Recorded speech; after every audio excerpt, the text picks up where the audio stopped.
What is up, everybody? It is Snap here, and today we're going to be taking a look at my Black Swan deck. So, obviously, along with all of the other cards coming out this season, being the Black Order, they should all, in theory, work very well with Thanos. So, the deck build we're looking at today is a Thanos deck.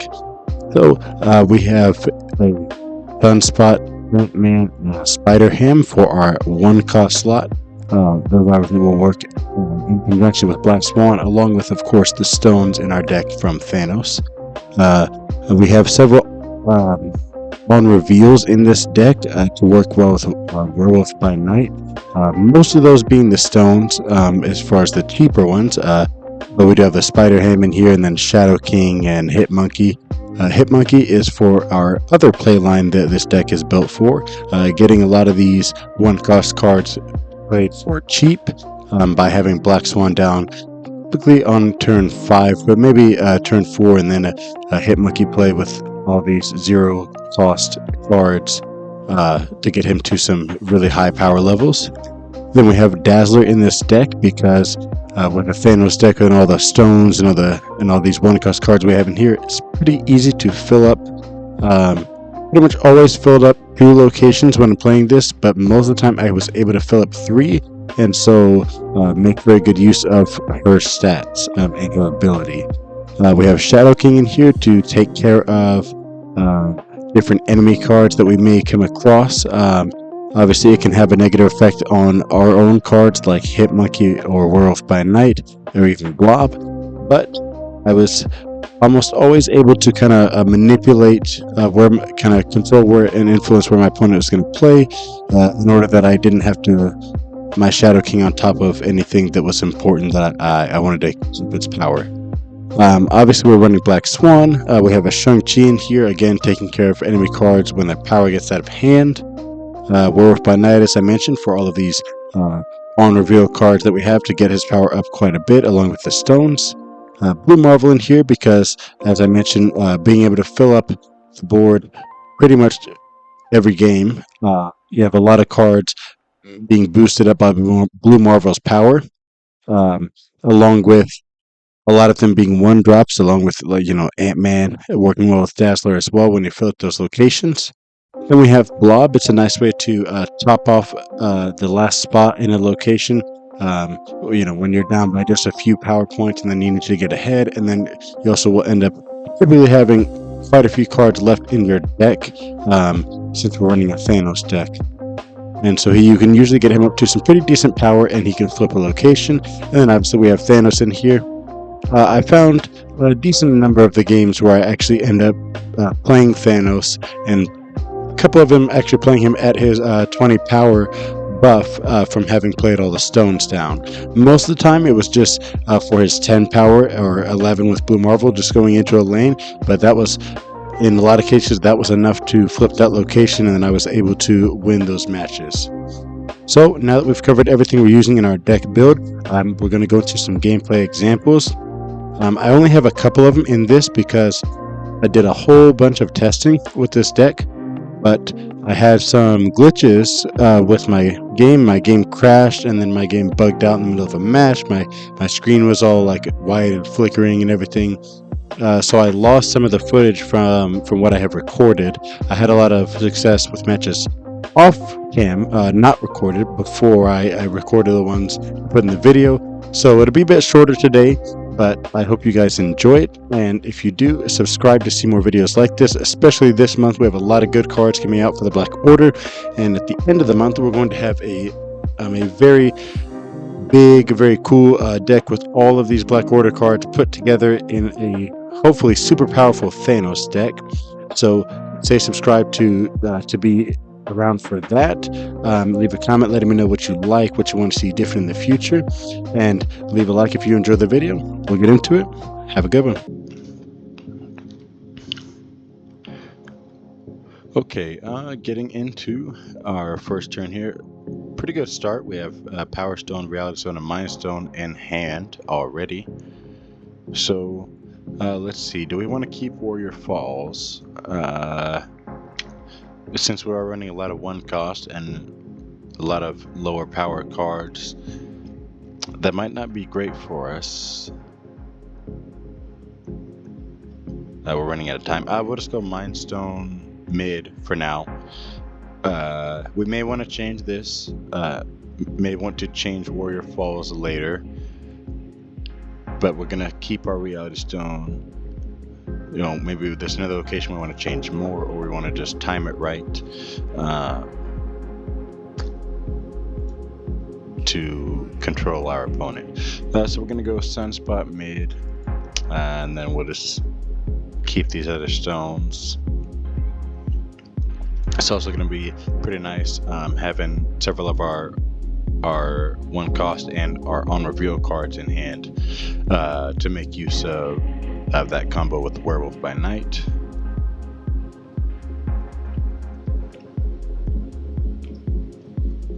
Okay. Camp Lehigh doesn't do anything for us. Lady Sif, we won't be using it. We have Power Stone. In this game, we have a better chance of getting all the stones down to have Thanos boosted up. And I want to kind of save these on reveals for Werewolf, or if nothing else, Black Swan, then play all these with Hitmonkey. So I think we just skip this turn, actually. And as long as we get a card into left side, actually we'll go ahead and do Werewolf there. Before they get their movement going, then we should be good, and then we can go ahead and change the location with Reality Stone after that.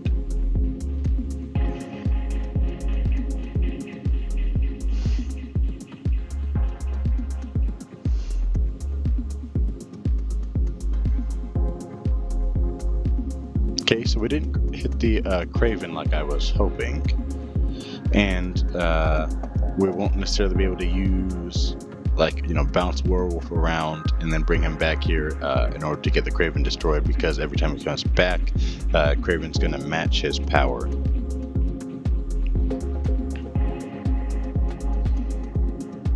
So we're actually going to want to,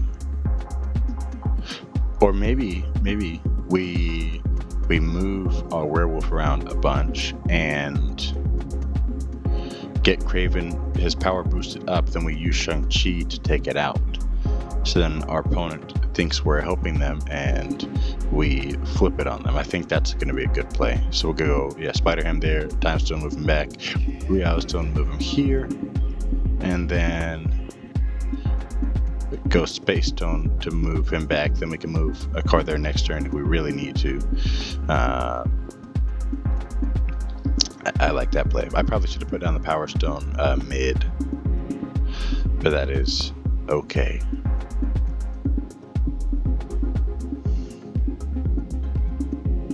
Yeah, so we'll get Craven above that threshold easily, and then our Time Stone will be the card that gets wiped out this time.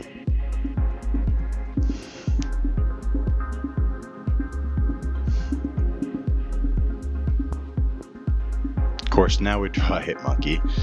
Would have been nice to have it when we just played all those stones. So we actually have a bit of an interesting option here, because if we leave...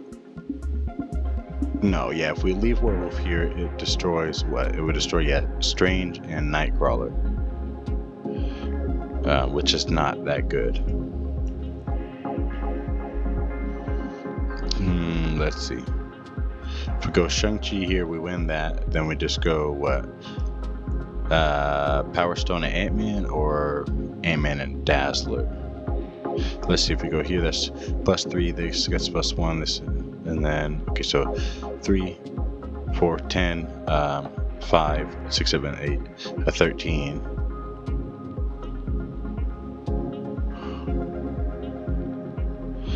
Or we go this way, and then these are not full. And we're not really playing enough cards to use Hitmonkey, are we? Yeah, we can if we only do this one.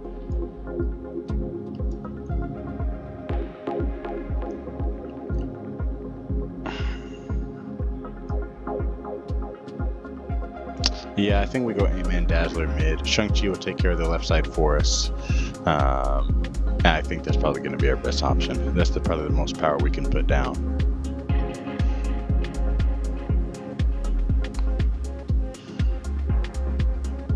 Okay, they use their pig for some reason and a Hulkbuster.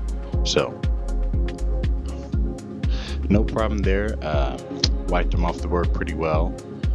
They kind of blocked out their Craven lane really early for it being a move deck, but so we have a pretty good start here. We go Mind Stone into Cloning Vat. That'll be helpful for us. We'll be able to pull our stones through our hand really fast. And now we have our Sunspot, and getting multiple of that will be great. So let's see, and we're gonna have Starlight Citadel switch stuff around, which should allow us to get more duplicates of things as needed. So we're gonna go ahead and put the other Mind Stone there.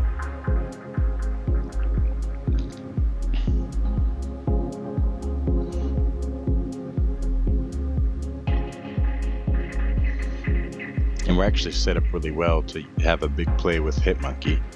So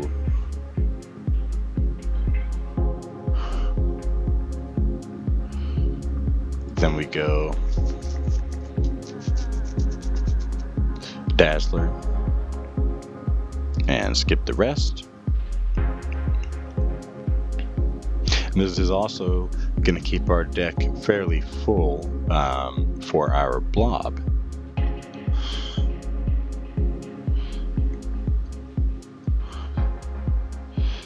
So we just, let's see, maybe we just go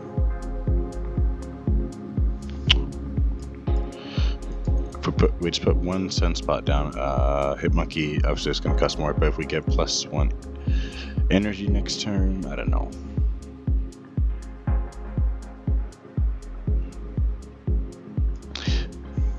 Maybe let's go back and we get our Thanos down early instead. Then we do what we can turn 5, try and conserve a bunch of these cards. That way turn 6 we have a big play with Hitmonkey with all these other cards. And you know, maybe we get lucky, we draw Black Swan this next turn. We can play her for the 4 energy, but okay, we don't. But let's look.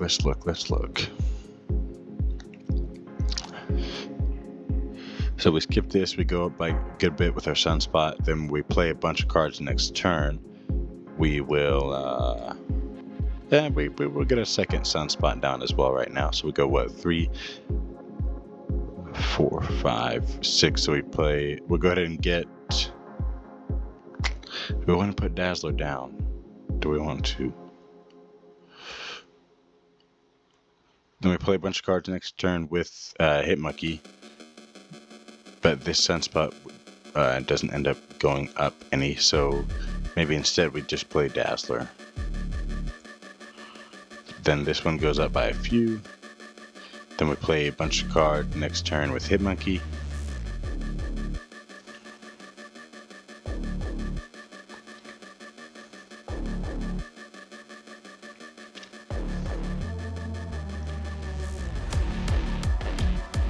Okay, our opponent plays Wave again. That doesn't really matter for us. Oh, this is actually going to be good. So we go Ant-Man mid. Then let's see what I want to do. We can go, if we go Sunspot, that's not going to do anything. And we have priority, so we go Reality Stone, Time Stone, Hitmonkey. That's another 2 points to both our Dazzlers. Our Ant-Man's going to be good, and our Hitmonkey is going to be good as well.